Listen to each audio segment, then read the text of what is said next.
ఇవాళ మనం చూస్తున్నాం ప్రజలు కోపంగా ఉన్నారు. వాస్తవం, రుణమాఫీ కాలే. కేసీఆర్ గారు చెప్పినారు రైతు బంధుకు రామ్ రామ్ అవుతుంది కాంగ్రెస్ వస్తే అని చెప్పిండు. చెప్పినట్టే కేవలం ఎలక్షన్లు ఉన్నప్పుడు పార్లమెంట్ ముందు అది కూడా మనం ఎన్నికల ముందు దాచిపెట్టిపోయిన పైసలు వేసినట్టు చేసిండు. పెంచుతా అన్నాడు కేసీఆర్. 10,000 ఇస్తానండి 15,000 ఇస్తా అన్నారుకిండు. కానీ మళ్ళీ ఆఖరికి ఆ 7,600 కోట్లు ఏదైతే కాంగ్రెస్ వాళ్ళే ఆపినరో ఎలక్షన్ల ముందు ఎన్నికల కమిషన్కు ఉత్తరాలు రాసి ఒక గవే పైసలు 4 నెలలు సతాయించి పార్లమెంట్ ముంగట వేసినట్టు చేసిండు. మళ్ళీ అప్పటి నుంచి ఇప్పటి వరకు రూపాయి ఇవ్వలే. అప్పటి నుంచి ఇప్పటి వరకు రూపాయి కూడా వడలే. మళ్ళీ మొన్న అన్నాడు ఠకీమనేస్తా అన్నాడు. ఎందుకంటే కేసీఆర్ టింగు టింగు అన్నాడు కానీ నేను టకీ అంటా అని టకీ అన్నాడు.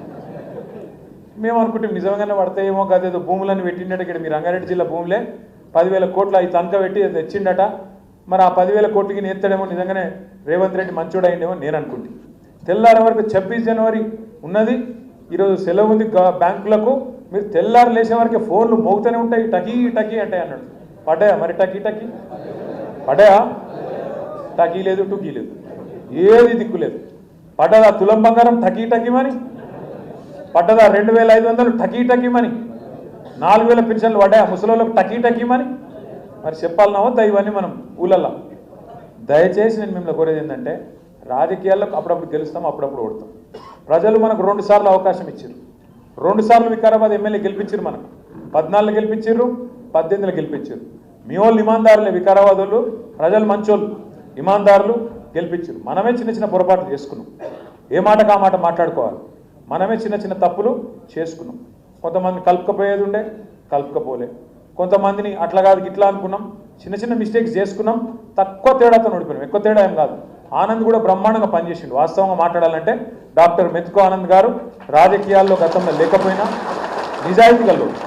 నిజాయితీ గల్లోడు, మంచి మనిషి, కరప్షన్ లేదు, ఇంకోటి లేదు. భగవంతుని దయ వల్ల మంచిగా అన్నీ ఉన్నాయి. ఆయన అందంగా ఉంది, అందం కూడా ఉన్నాడు, స్మార్ట్ ఉంటాడు, ఐశ్వర్యం ఉంది, అన్నీ ఉన్నాయి. మంచిగా ఇట్లా సంపాదించి పెట్టే భార్య కూడా ఉంది. కాబట్టి సబిత గారు ఉంది, ఆమె కూడా మంచి డాక్టర్. ఆమె హస్తవాసి మంచిదట. మంచిగా ఆమె ఎలక్షన్లో తిరుగుతుంది, మళ్ళీ ఇంటికి పోతే వంట చేసి పెడుతుంది, మళ్ళీ మీదికి వెళ్ళి పైసలు ఇచ్చి మళ్ళీ బయటికి పంపుతుంది. కాబట్టి ఇక మనోడు అదృష్టవంతుడు ఆ రకంగా కూడా. అందుకే ఎన్నడూ కరప్షన్ కూడా చేయలే, చెడ్డ పనులు చేయలే, గలీజ్ పనులు చేయలే. కానీ ఒక్కటి ఉన్నది ఆనంద్తో, ముక్కు సూటు మనిషి. ఏమైనా అపాయింట్మెంట్ లేకుండా ఎందుకు వచ్చినా ఉంటాడు అప్పుడప్పుడు, అంతేనా? ఒక్కటి మార్చుకోవాలి, లౌక్యం నేర్చుకోవాలి, అంతేనా?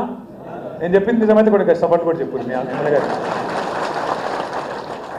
సార్కు ఆయన బాగా నచ్చితేనే జిల్లా పార్టీ ప్రెసిడెంట్ చేసి తమ్ముడు నువ్వు నడుపు, నీకు మంచి భవిష్యత్తు ఉంది, తప్పకుండా మంచిగా నడుపు అని చెప్పి ఆశీర్వదించి పంపిండు. నేను అనుకున్నాం మనం మీ మరపల్లిలో వికారాబాద్లో అక్కడ వచ్చిన జనము, ఊరేగింపు, ఉత్సాహం చూస్తే నేను కూడా అనుకున్నా ఖచ్చితంగా గెలుస్తాం వికారాబాద్ అని. సరే కారణాలు ఏమైనప్పటికీ కొద్దిగా తేడాతోని 6-7 కింద మీద అయింది. అయినంత మాత్రం భయపడేది లేదు, బాధపడేది లేదు. 2 సార్లు ప్రజలు మనకు గవర్నమెంట్ ఇచ్చిర్రు, 2 సార్లు వికారాబాద్ ఎమ్మెల్యే గెలిపించారు. మనం కూడా దానికి తగ్గ విధంగా వాళ్ళ రుణం తీసుకునే ప్రయత్నం చేసినాం. వికారాబాద్ జిల్లా కావాలనేది మీ ప్రాంత ప్రజలది ఇయ్యాలని కల కాదు, 4-5 దశాబ్దాల కల. ఇంద్రారెడ్డి గారు ఉన్నప్పటి నుంచి మేము వింటున్నాం. అప్పటి నుంచి ఏది వికారాబాద్ జిల్లా కావాలి, వికారాబాద్ జిల్లా కావాలి, సిద్దిపేట జిల్లా, మంచిర్యాల జిల్లా, వికారాబాద్ జిల్లా, సూర్యాపేట జిల్లా, ఇవన్నీ ఎప్పటి నుంచో ఉన్న డిమాండ్. అల్టిమేట్గా వికారాబాద్ను జిల్లా చేసిన నాయకుడు ఎవరు? కేసీఆర్. ఇది మనం యాద్ చేయాలి ప్రజలకు. వికారాబాద్లో హైదరాబాద్ పక్కనే ఉంటుంది కానీ వికారాబాద్లో ఒక మెడికల్ కాలేజ్ లేకుండే, నర్సింగ్ కాలేజ్ లేకుండే. కానీ డిగ్రీ కాలేజ్ కూడా వస్తుందో రాదో అనుకునే పరిస్థితుల్లో ఒక మెడికల్ కాలేజ్, నర్సింగ్ కాలేజ్ వికారాబాద్కి ఇచ్చింది ఎవరు? ప్రజలకు యాద్ చేయాలి. సరే ఇంకా కొన్ని పనులు మిగిలిపోయిండే, కరెక్టే. అక్క చెప్తుంది నిన్నగాక మేము ఢిల్లీ పోయింటిమి. అది ఆడ ఢిల్లీలో కొంతమంది మంత్రులను కలిసి మన పార్టీ తరఫున మన రాష్ట్రం కోసం 4 మంచి మాటలు చెప్పొద్దామని పోయినాం.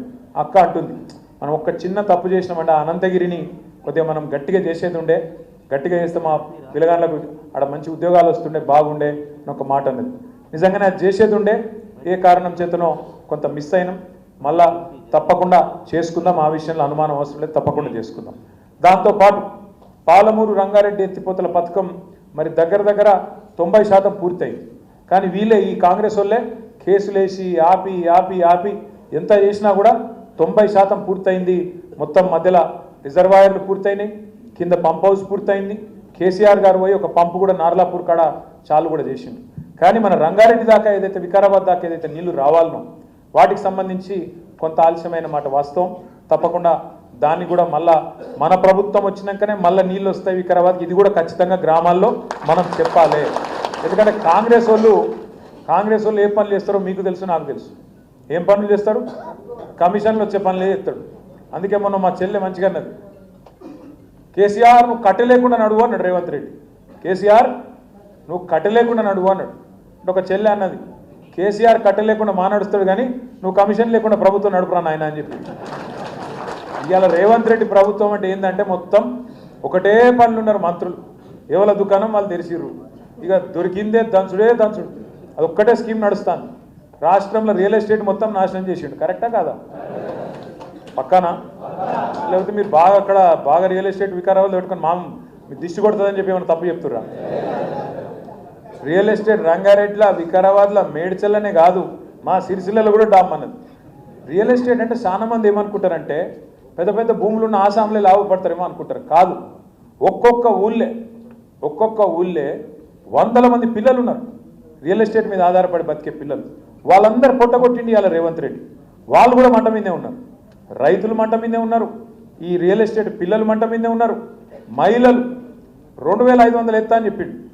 ఏది 100 రోజుల్లో 6 గ్యారంటీలు అమలు చేస్తా, గ్యారంటీ కార్డులు, దాని మీద సంతకాలు, వీళ్ళ మొఖాలకు అఫిడవిట్లు, దేవుళ్ళ మీద ఓట్లు, ఇన్ని పెట్టి గెలిచిరు. మరి ఒక్కటన్నా అమలైందా ఇప్పటికీ?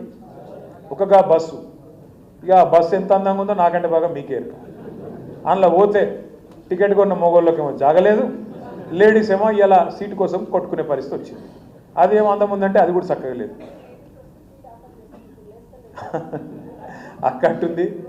ఇంతకు మునుపు ఎవరన్నా లేడీస్ వస్తే కుసోమ్మ అని చెప్పి సీటు ఇద్దరు.